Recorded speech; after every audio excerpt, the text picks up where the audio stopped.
Bonsoir. Vous allez nous donner quelques conseils, si vous le voulez bien, pour que notre réveillon soit réussi. Quels sont, selon vous, les produits indispensables sur une table ce soir-là? Déjà, il faut s'organiser, hein. On n'ouvre pas son placard et on se dit pas: «Qu'est-ce que je vais faire ce soir?» Là, ça marche pas. On va, effectivement s'organiser, laisser un petit peu, les différents, gourmandises revenir un peu en température, ça c'est très important et ensuite, moi je trouve que, les fruits de mer sont de mise pour un joli réveillon. Étape par étape, on va commencer par l'entrée. Qu'est-ce que vous nous conseillez?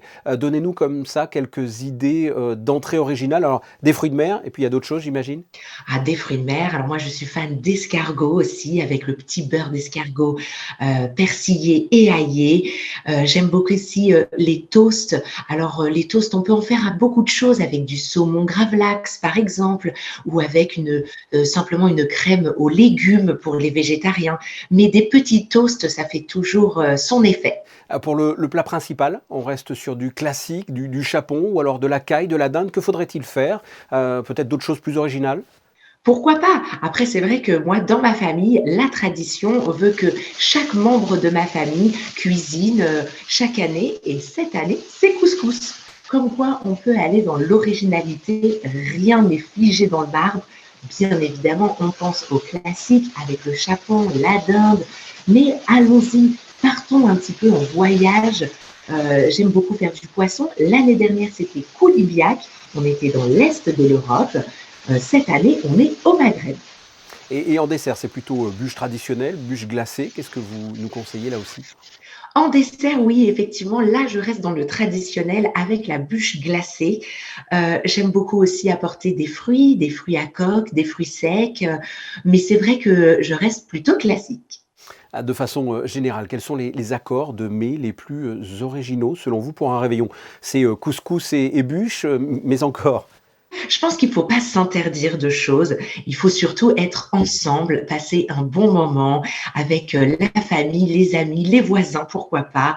Donc voilà, peu importe ce qu'il y a finalement dans l'assiette, ce qui est le plus important, c'est avec qui on va déjeuner, dîner.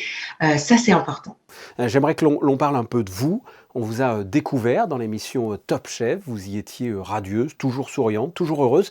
Quel bonheur vous apporte la cuisine parce que c'est un métier qui n'est pas toujours facile et pourtant vous avez toujours la pêche. Oui, alors c'est une philosophie de vie. Je me dis que si on est tous comme ça, bah, les journées sont moins difficiles à passer. Après, c'est vrai que la cuisine, pour moi, c'est très important. J'aime faire plaisir et la cuisine me satisfait énormément dans ce sens-là. Monaco, vous avez collaboré avec la maison Trinity. Quels sont les souvenirs que vous avez de la principauté?